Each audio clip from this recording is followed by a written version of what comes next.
దూరం వింటున్నవారే కావచ్చు. ఇప్పుడు బాప్తీసం పొందుకోవడానికి యేసు ప్రభుని అంగీకరించడానికి కొంతమంది అనుకుంటున్నారో ఏం పర్లేదు, చాలా సమయం ఉంది అనుకుంటున్నారు. కొన్ని సంవత్సరాల కిందటే యేసు ప్రభు ఒక మాట చెప్పాడు. మత్తయి సువార్త 25లో 10 మంది కన్యకులు ఉన్నారు. ఎంతమంది కన్యకులు ఉన్నారు అక్కడ?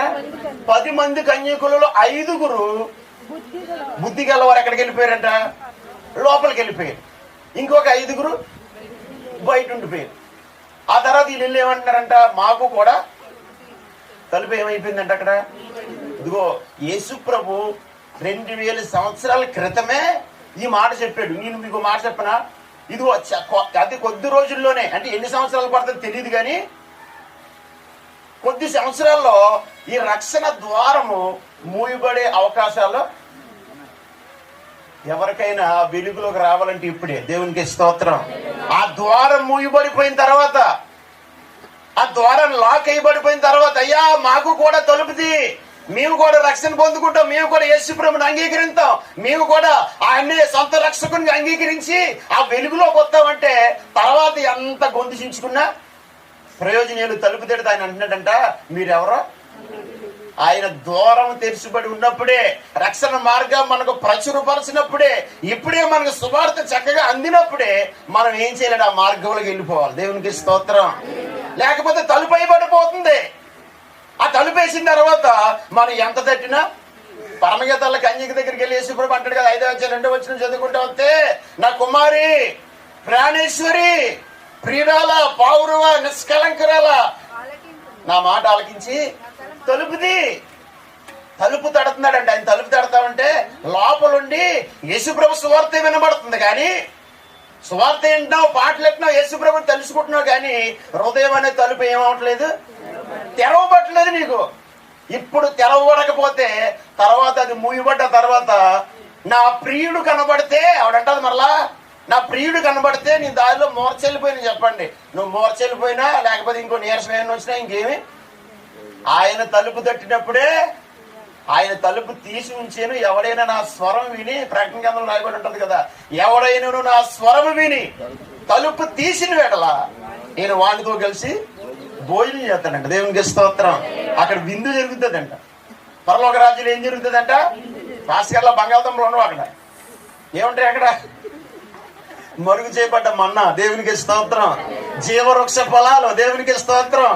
ఏంటంటే బాబు పరవశించిపోవాలి. ఆ మాటలు చదువుకుంటా ఉంటే మొహాలేటి అలా ఎడుతున్నారు. అక్కడ తెల్ల రాతిని మన చేతికి ఎత్తాడంట. ఆ పేరు ఏం పేరు మనకు తెలియదంట. దేవునికి స్తోత్రం.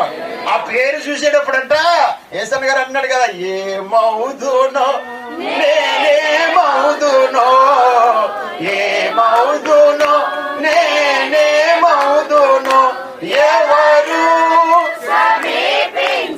లేని తేజస్సులో నివసించునా యేసయ్యా, నీ మహిమను ధరించిన పరిశుద్ధులు కంట పడగానే, ఏమవుదునో నేనేమవుదునో అనుపదమ్మ, ఏమవుదునో నేనేమవుదునో, ఏమవుదునో నేనేమవుదునో, ఏమవుదునో నేనేమవుదునో, ఎవరు సమీపించలేని తేజస్సులో నివసించునా యేసయ్యా, ఇహలోక బంధాలు మరచి నీ ఎదుటే నేను నిలచి, ఇహలోక బంధాలు మరచి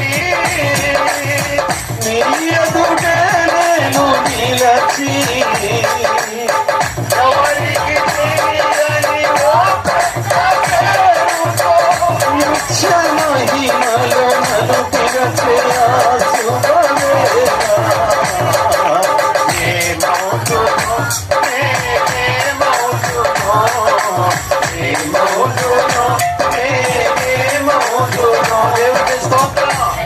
ఏమైపోతావో అక్కడికి వెళ్తే, ఎవరికి కావాలి పెంటంతా, ఎవరికి ఏం పట్టిపోతాం ఇక్కడి నుంచి. ఏసన్ గారు అంటే ఇక లోక బంధాలు మర్చిపోయి నీ ఎదుటి నేను నిలిచిన తర్వాత ఏమైపోతానో అక్కడికి వెళ్ళిన తర్వాత మన రూపం మన స్వరూపం మారిపోతుంది. దేవునికి స్తోత్రం.